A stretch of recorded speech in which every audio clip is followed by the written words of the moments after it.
"Please, get up. I understand how you feel," whispered one of the men who came to console Abednigo.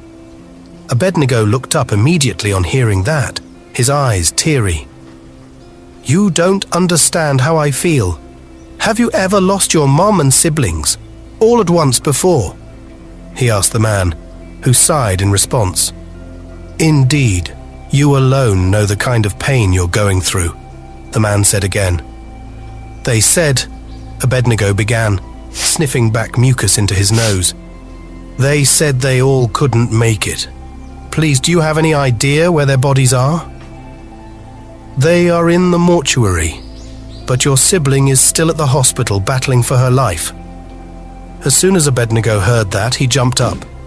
"That's true, my sister. My sister survived," he exclaimed, gripping the man's shirt by the neck. "Just calm down, the man said, rubbing Abednigo's chest. "Where's she?" Abednigo asked, and the man told him that his sister was at a hospital. Without wasting much time, Abednigo sprinted to the hospital, where he met his sister battling to survive, with oxygen already fixed on her. He went to her, fell on his knees, and cried. Abednigo stayed with her for a few days. She didn't open her eyes, nor speak any words, but constantly moved her fingers. Each time he saw her fingers move, he would bend over and whisper to her, assuring her that she was going to make it. About 2 days later, his sister jerked up, breathing heavily. Abednigo screamed the doctor's name, and the doctor and 2 nurses sprinted into the ward where she had been kept. "She's awake! She's woken up!" Abednigo exclaimed, pointing at her. She was examined, and he was then assured that she was beginning to recover. He didn't even know when he let out a grin. His sister was there recuperating, and a few days later she started to speak. That was when Abednigo finally decided to ask her a few questions. "Joyce, who came into the house the day you guys were attacked?" he asked. She sighed and then burst into tears. Abednigo allowed her to shed some tears for a few seconds before she wiped them with the back of her palm. "They were 5 in number. I didn't really see their faces, but the one who pulled the trigger was quite tall, dark, and I remember one of the guys hailing him, calling him AK Dot or something like that," Joyce explained. "Agada!" Abednigo exclaimed in a whisper, looking away. "What? What did you say?" asked Joyce, but Abednigo told her not to worry. The description that his sister gave, with the person's name she mentioned, matched that of Agada. They must have been searching everywhere for Abednigo. When Joyce fully recovered, they chose a date for the burial of their parents and siblings. When that particular day finally arrived, they were buried amidst tears. Very early the following day, Abednigo woke Joyce up and made her pack a few of her things in a small bag. Together, they escaped from the village without informing anyone. Abednigo took her to the home of the man who had helped him when he was shot. While they were on their way, he started contemplating if the man would like the idea of him bringing his younger sister into his home without first informing him. He thought of turning back, but wondered where else they could go. When they arrived at the man's home, he was so happy to see Abednigo again. Abednigo explained everything that had happened to them, and the man and his wife felt deeply sorry for them, assuring them that they could stay for as long as they wanted. The following day, Abednigo sat under a tree in the compound, thinking of how to reach the State Secret Service guy who could be of help. He went back inside, knocked on the man's door, and then begged him for his phone, which the man gave to him. Abednigo went back under the tree, logged into Facebook, and searched for the State Secret Service guy. He sent him a message narrating all that had happened.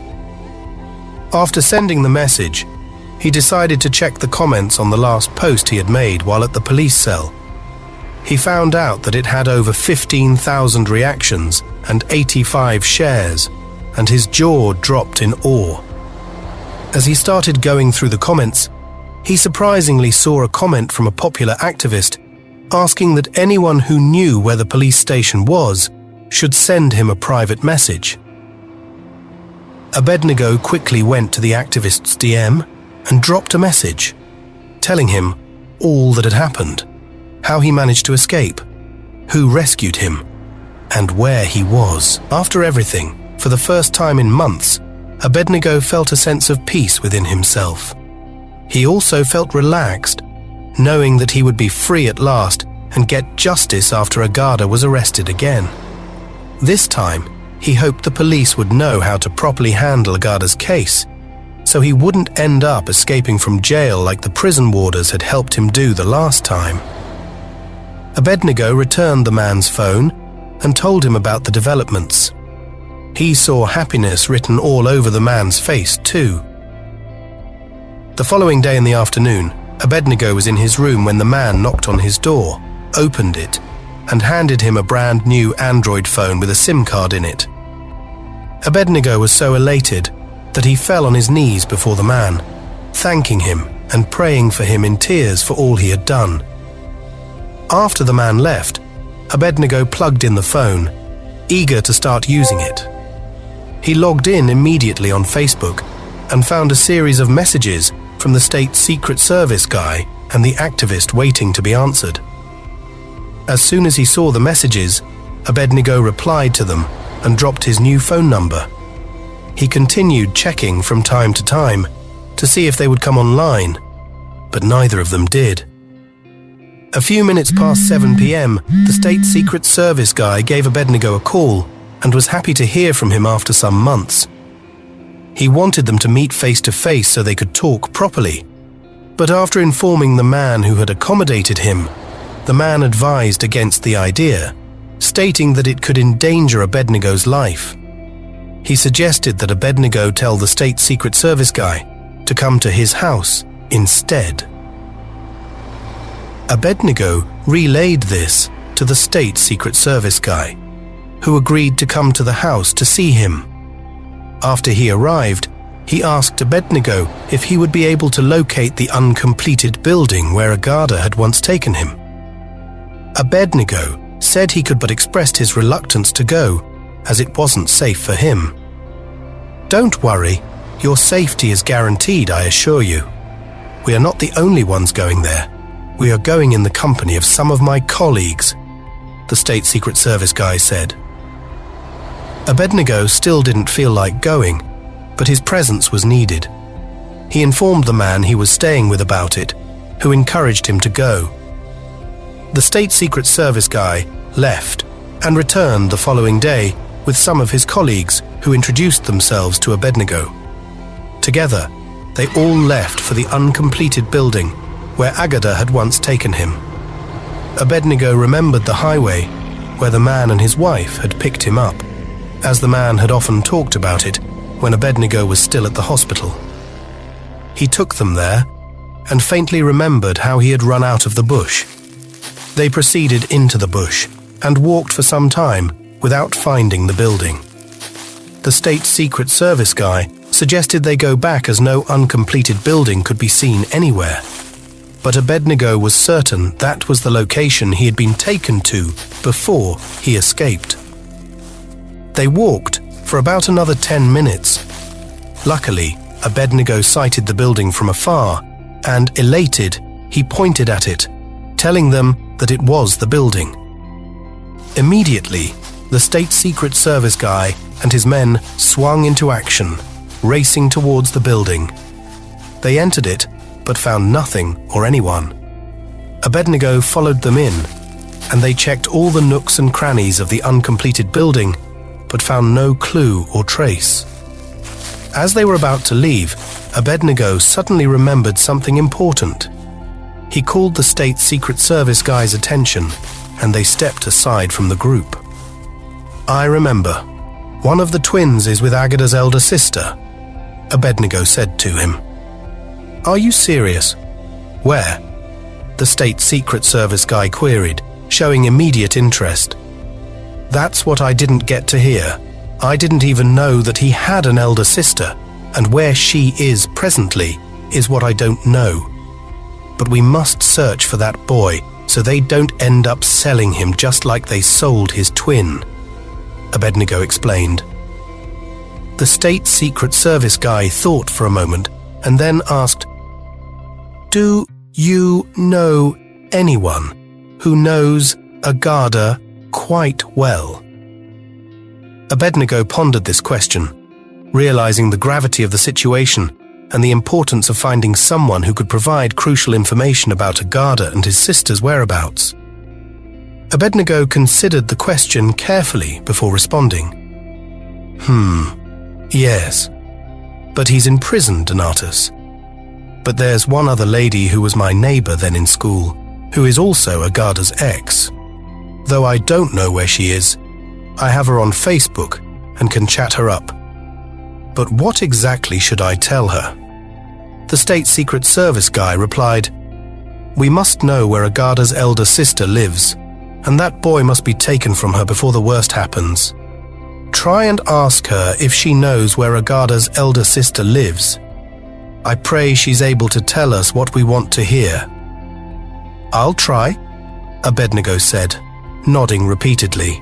That night, Abednigo chatted up Agada's ex, Sarah. After exchanging pleasantries, he asked for her number, which she provided. He gave her a call, pretending that he hadn't heard from Agada for a long time. She told him that she hadn't either, and suggested he give Agada a call if he had his number. Abednigo then stylishly started bringing up different topics about Agada, reminiscing about things they did together in the past when they were in school. He also casually mentioned Agada's elder sister, pretending to Sarah that he knew her. "Oh, Sister Charity," Sarah said. "Yes, Sister Charity. Where's she now?" Abednigo asked, trying to sound casual. "She was in Enugu the last time Agada and I visited her, but I don't know where she is now," Sarah replied. Seizing the opportunity, Abednigo continued, "Are you serious? Do you still remember we're in Enugu? I'll be going to Enugu this weekend for a wedding. At least I can visit her, so I'll get to ask her where Agada is." Sarah gave him the address, but wasn't sure if Charity was still living there. Immediately after the call with Sarah ended, Abednigo contacted the State Secret Service guy and informed him of what he had learned. That weekend, they left for Enugu in search of Agada's elder sister. When they reached the address Sarah had provided, they were told that Sister Charity had relocated to Lagos. "What do we do now?" Abednigo asked confusedly, his hands on his waist. The State Secret Service guy pondered for a moment before saying, "I don't know why, but I feel as though Donatus might know where she stays." "The Donatus in prison?" Abednigo asked for clarification. "Yes," the State Secret Service guy confirmed. The following Monday morning, they went to the prison to see Donatus. Initially, the prison warders were reluctant to allow them access. One even told them that they wouldn't be allowed to see Donatus, as it wasn't a visiting day. However, when the State Secret Service guy showed his ID card, the warder's demeanor changed dramatically from rude and arrogant to polite and accommodating. The warder took them to his boss's office, forgetting that they had previously claimed the boss wasn't around. After explaining their purpose, the boss instructed one of the prison warders to bring Donatus to his office in handcuffs. As they waited, Abednigo felt a mix of guilt and fear, wondering how he would face Donatus.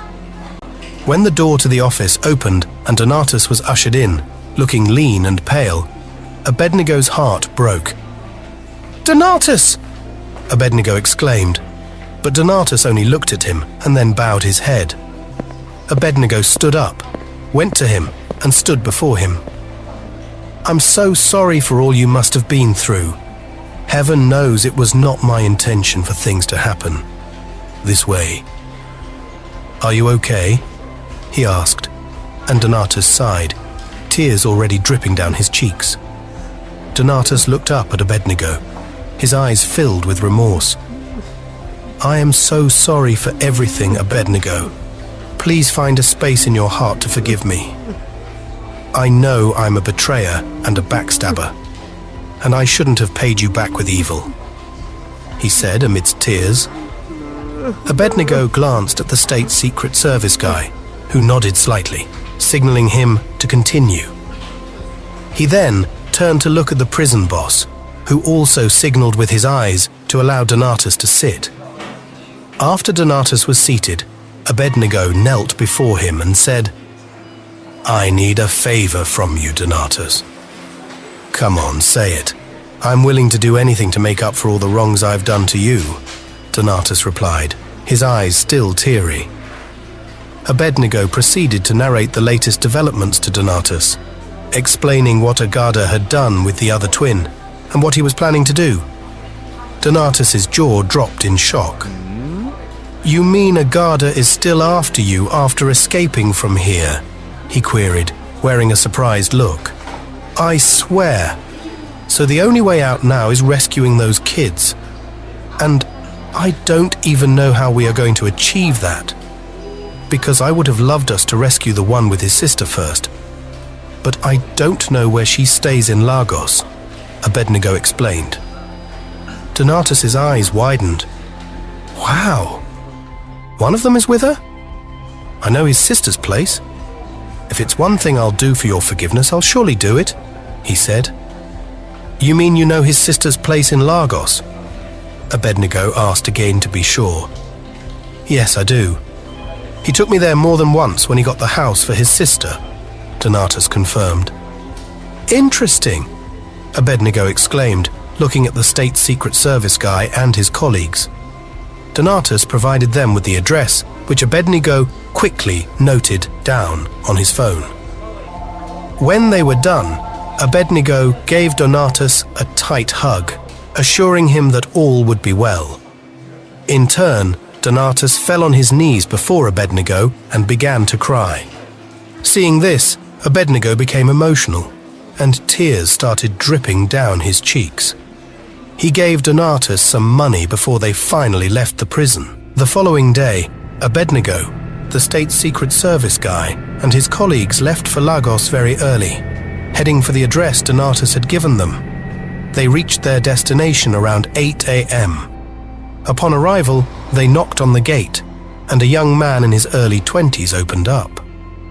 They asked for Agada's elder sister, and the young man made them wait outside while he went to inform her. A few minutes later, Agada's sister arrived, looking frightened. "Good morning. I hope there's no problem," she said, her eyes darting between their faces. "There's no problem," the State Secret Service guy said, showing her his ID card. Upon seeing it, Agada's sister visibly freaked out. One of the men tried to reassure her. "Please, do not be afraid. We are here in respect of the boy in your possession. I mean the boy your younger brother brought to you." Immediately, Agada's elder sister raised her hands in the air. "Please, I know nothing about it. He brought the boy so I could take care of him for the meantime, telling me that it's his friend's son who traveled abroad and that the boy was put under his care." "So, where's the little boy? And your younger brother?" the State Secret Service guy asked. "He came here last night to take him, saying that his friend had arrived and was in Ghana, that he asked him to bring the boy to Ghana. I think their flight is by 9:30 a.m. this morning," she said. The State Secret Service guy looked at his watch. "We have just 40 minutes to meet up," he said, and then looked at Agada's sister. "Is the airport far from here?" "Not that far, sir. It's about a 15-minute drive from here." "I hope there's no problem, sir," she asked, still visibly frightened. The State Secret Service guy then explained the situation to her. revealing that if Agada was not found, she would be taken in his place. The woman immediately cooperated. She was still in her pajamas, but insisted on going with them to the airport. "Please, can I take my phone?" she asked. "You can, but we'll have to go inside with you," the State Secret Service guy said, and the lady agreed. After she picked up her phone, they left for the airport. Upon arrival, the State Secret Service guy and his colleagues informed the officers on duty about the situation, and they were given clearance to proceed. They entered the airport discreetly. Abednigo sat at the reception, wearing a face cap he had bought at the airport, while Agada's sister sat beside him, already in tears. The officers went in search of Agada. Suddenly, Abednigo turned and saw them pursuing someone, shouting at the top of their voices, "Don't let him escape, he's a criminal." Agada's sister almost ran out on seeing her brother fleeing, but Abednigo quickly grabbed her, causing her to fall to the ground and start wailing. People began to gather around them at the airport, some offering sympathy, while others asked what was happening. But Abednigo ignored them and focused on restraining Agada's sister. After about 2 minutes, the State Secret Service guy came and asked Abednigo to come outside, informing him that Agada had been apprehended. Abednigo let out a deep sigh as his heart began racing. He helped Agada's sister to her feet and they walked outside from the reception. Abednigo made sure to hold one of her hands as she was wailing uncontrollably and unable to walk properly. When they got outside and Agada saw Abednigo, his demeanor changed dramatically. Initially cuffed and on his knees, he suddenly got up like a lion ready to attack its prey. He staggered towards Abednigo, grabbed his shirt and started to shred it. His facial expression was so frightening that saliva dripped down his mouth as he gnashed his teeth. Abednigo stood there shivering, fearing for his life, as Agada seemed capable of doing something unimaginable. Agada's sister rushed to her brother and grabbed his hands, begging him to leave Abednigo alone, but Agada still held onto a piece of Abednigo's tattered shirt. It took the efforts of several officers to make Agada release his grip on Abednigo, forcibly bringing him to his knees. "You traitor! I will surely kill you, I bet you. I regret not wasting your life the day I found you at the police station. You think you're smart, right?" Agada snarled with a devilish grin. "Where is the boy you were traveling with to Ghana?" one of the officers demanded. Agada burst into laughter. "Never! I will never tell you where he is," he thundered, his face contorted with anger. The highest-ranking airport officer present, his hand already on his pistol, repeated the question more forcefully. "I say, where is the little boy? I will not ask you again." "You can do your worst, never," Agada replied, maintaining his defiant grin. The officer pulled out his pistol and pointed it at Agada.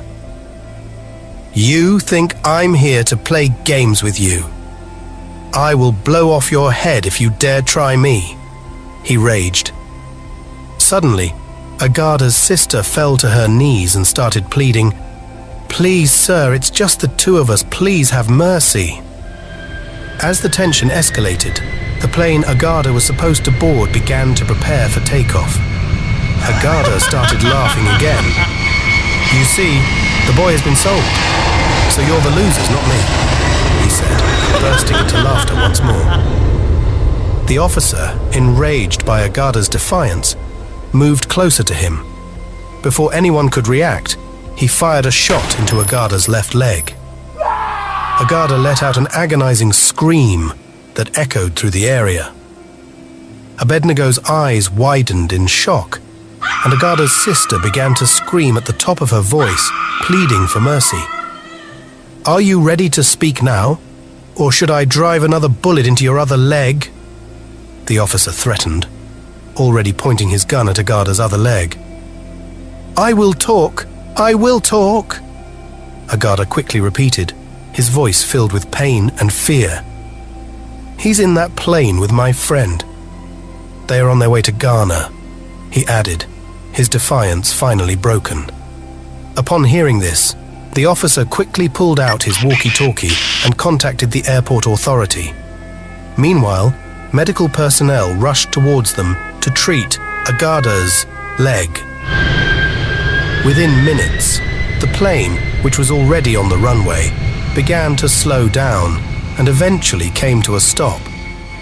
The passengers were ordered to remain calm and stay inside. The State Secret Service guy, along with some officers, asked Abednigo to accompany them to the plane to identify the twin. Agada, now being treated, was also taken along. As they approached the plane, Abednigo felt a mix of anxiety and determination. He had never boarded a plane before, and the size of it intimidated him. Moreover, he was scared that Agada's accomplice might attack them, especially him. But his resolve to rescue the boy overshadowed his fears. They entered the plane and began checking every seat, but found no child resembling the twin. "So where is he?"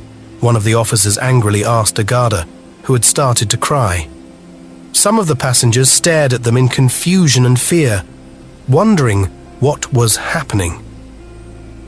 "They are not here. They are in the VIP class," Agada finally admitted, his head bowed. As they entered the VIP section, Abednigo suddenly heard the twin scream his name. The boy tried to run towards him, but the man he was sitting with held him back, pinning him down. "That's him," Agada said, pointing at the man. The officers immediately sprang into action, quickly arresting the man. Abednigo rushed forward and picked up the twin, both of them smiling widely at each other. He gave the boy a tight hug, feeling a wave of relief wash over him. The late mother's documents that Agada had taken from the old woman's house on the day she was killed were also recovered. When asked about the other twin, Agada said he was ready to take them to where the boy was. However, due to his injury, he was first taken to the hospital to have the bullet in his leg removed. Abednigo, the twin, and the State Secret Service guys lodged in a hotel until the next day, planning to continue their search after Agada's treatment. The next morning, they got up early to meet Agada at the hospital so he could lead them to the other twin. They had left the rescued twin in the care of one of the State Secret Service guy's friends at the army barracks. However, upon reaching the hospital, they received shocking news. Agada had passed away just minutes before their arrival. The cause of his death could not be immediately determined. They all stood beside his body, confused about what to do next.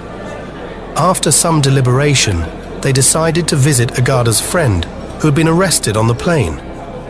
He was already in a police cell. They discussed the situation with the DPO, who then had the man brought out for questioning. When asked if he knew the whereabouts of the other twin, Agada's friend initially swore with his life that he knew nothing. He claimed that the last time Agada spoke about the boy was when he was sold to a Portuguese man. The DPO, skeptical of his story, ordered that the man be interrogated further until he confessed. After intense questioning, he finally admitted that he knew where the Portuguese man lived, but insisted he wasn't involved in Agada's dealings. The man was then instructed to take them to the Portuguese man's residence. They left for the location in a police van, accompanied by several officers from the station. Upon arrival, they were greeted by a young man at the gate. When they inquired about the Portuguese man, the young man informed them that he had left for Portugal a few days ago. Abednigo was shocked by this news. "Please, do you know about any little boy that was brought here?" Abednigo asked the young man at the gate. The young man shook his head and replied, "No, sir." Feeling frustrated, Abednigo put his hands on his waist and looked around confusedly. He turned to the State Secret Service guy and asked in a low tone, "So, what's the way forward now?" The State Secret Service guy addressed the young man at the gate. "Can we see the room?" "It's locked, sir," the young man responded. The State Secret Service guy then turned to Agada's friend and asked if he knew the Portuguese man's name or had any of his contacts. The man swore on his late mother's grave that he knew nothing about the man except his address. Abednigo, trying a different approach, asked the young man at the gate, "Please, what's the man's name?" "I'm sorry, sir, but I can't tell you," the young man replied hesitantly. "Really? Arrest him," the State Secret Service guy ordered, his patience wearing thin. Frightened by the threat of arrest, the young man quickly changed his stance. Okay, please, I'll tell you," he said, his voice trembling. After obtaining the Portuguese man's name, Abednigo remembered the popular activist who had once reached out to him. He decided to message him, explaining the situation. The activist called back almost immediately, and they spoke briefly. A few minutes later, the activist called again and asked Abednigo to check a message he had sent on WhatsApp. Abednigo quickly ended the call and opened the WhatsApp message. The activist had sent a picture of a white man with long hair and asked Abednigo to show it to the young man at the gate to see if it was the Portuguese man they were looking for. "Is this him?" Abednigo asked, showing the picture to the young man. The young man nodded vigorously, confirming it was indeed the Portuguese man. The State Secret Service guys rushed to see the picture, their faces lighting up with renewed hope. Abednigo was amazed at how quickly the activist had managed to find this information. He called the activist back to confirm that they had identified the man, and the activist promised to take up the case immediately. With this new lead, the team returned to the hotel while the officers took Agada's friend back into custody. Abednigo and the State Secret Service guys went to the army barracks to pick up the rescued twin before heading back to the hotel. That evening, after getting some food for the boy, Abednigo and the child retired to their room. Exhausted from the day's events, Abednigo fell asleep almost immediately after eating. As he slept, he had a vivid dream. In his dream, Abednigo saw the ghost lady standing in their hotel room, smiling. She whispered to him, asking him to go outside the gate. Abednigo jerked awake, his heart racing. He looked beside him and saw that the rescued twin was already asleep. Curious and somewhat unnerved by the dream, Abednigo decided to investigate. He left the sleeping child in the room, locked the door, and ran downstairs to check the gate. To his astonishment, Abednigo saw the other twin standing alone by the gate. As soon as the boy saw him, he screamed Abednigo's name. Overwhelmed with emotion, Abednigo rushed to the child, picked him up and fell to his knees, crying tears of joy and relief. "How did you get here?" Abednigo asked, his voice trembling with disbelief. The boy's response left Abednigo stunned. "My mommy brought me here," the child said innocently. "From where?" Abednigo asked, shock evident in his voice. "A white man locked me up somewhere.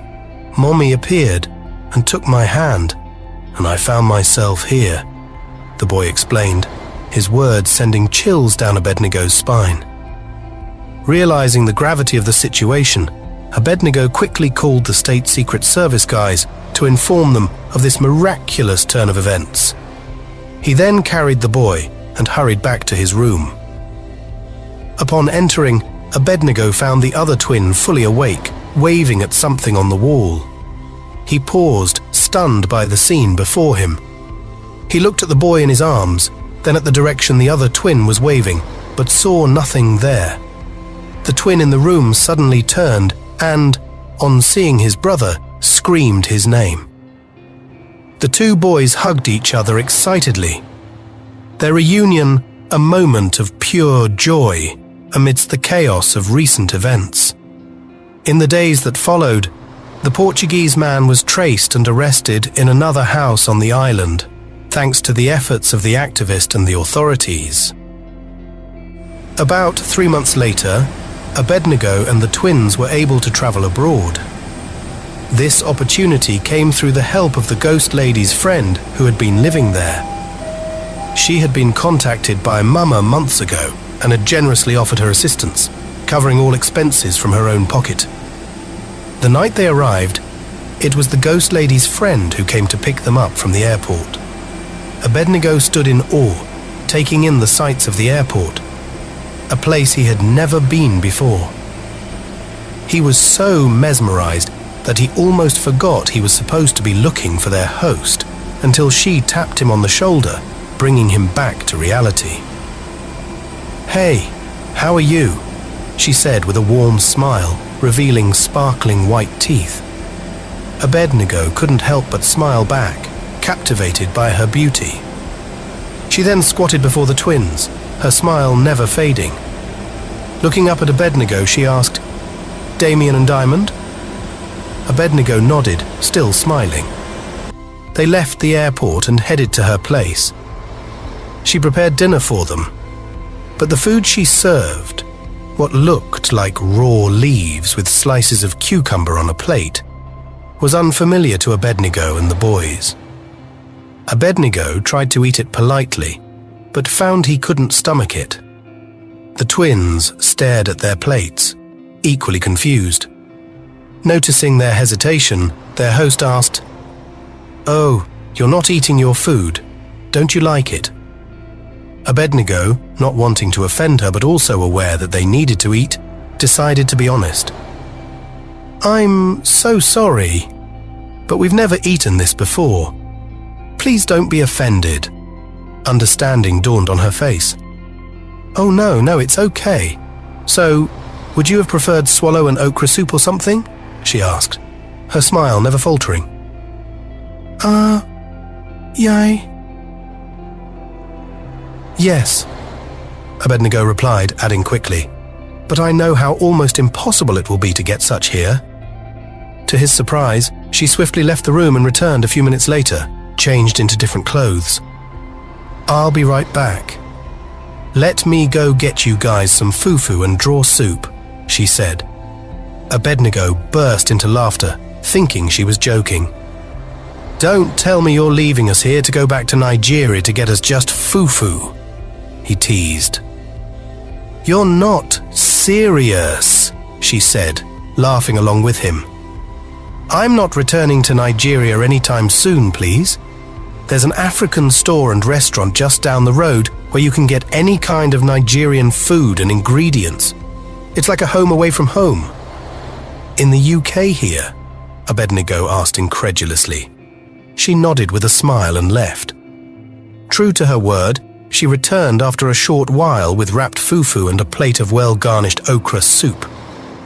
When Abednigo saw it, his jaw dropped in awe. "I don't understand. Did you buy this here?" he asked, and she nodded, still smiling. Overwhelmed with curiosity, Abednigo rushed to the window to check where he was again. He returned to his seat, shaking his head in disbelief. "Okra and fufu in this abroad. Wonderful," he exclaimed, staring at the plate of okra soup. Their host brought them water, and they washed their hands before digging into the familiar meal. The food was so delicious and comforting that Abednigo fell asleep almost immediately after eating, only waking up the next morning around 9 a.m. They had breakfast together, and shortly after, a white man came to the house to see their host. After exchanging pleasantries, Abednigo and the twins excused themselves to give the adults some privacy. However, as they entered their room, Abednigo overheard the man asking who they were. When the host tried to explain, the man cut her off, accusing her of cheating on him and bringing her family from Nigeria. He left angrily, without waiting for further explanation, and Abednigo could hear their host crying. He pretended not to have heard anything, not wanting to cause more trouble. Later that day, Abednigo and the twins moved to their own place, a beautifully furnished bungalow with 2 bedrooms, a spacious living room, a kitchen, and 2 bathrooms. Their host was still visibly upset when they arrived at their new home. Despite Abednigo's attempts to cheer her up, she only managed a weak smile. Trying to lighten the mood, Abednigo said, "You know, you still haven't told me your name." She turned to him, looking directly into his eyes. "You don't mean it, do you?" "Yes, I do. I mean, though I know your name, I'd like to hear it from you officially," Abednigo explained. "You're a stupid boy," she said, and they both burst into laughter, the tension finally breaking. "Okay, my name is Tessie O'Forma, and you can call me Tessie." "Okay, Tessie. Just to remind you again, I'm Abednigo," he said, extending his hand for a handshake. They shook hands, both smiling warmly. The twins started school the following week, and Abednigo found himself feeling like a father figure to them. Sometimes they would go to Tessie's place to eat, and other times they would cook in their own kitchen. Abednigo began to look healthier, putting on some weight and regaining his vigor. Tessie secured a well-paying job for Abednigo, and he hired a Nigerian nanny to take care of the twins when he was at work. The nanny proved to be excellent at her job. Over the next 6 months, Abednigo and Tessie grew closer, eventually falling in love. 6 months after that, they got married. On the night of their wedding, they received news that the ghost lady's sister had been arrested and jailed for attempting to sell one of the ghost lady's properties with fake documents. Abednigo could only feel sorry for her, reflecting on the mysterious ways life unfolds. As he embraced his new life with Tessie and the twins, Abednigo couldn't help but marvel at the journey that had brought him here, from tragedy and persecution to love and a new beginning. He silently thanked the ghost lady, wherever she was, for her guidance and protection throughout his ordeal. The end. Thank you for following this series till the end. If you enjoyed it, please drop a comment. Let us know what you learnt from the series. Please do not forget to subscribe to our channel for more interesting lesson-packed stories. Thank you once again. We love you.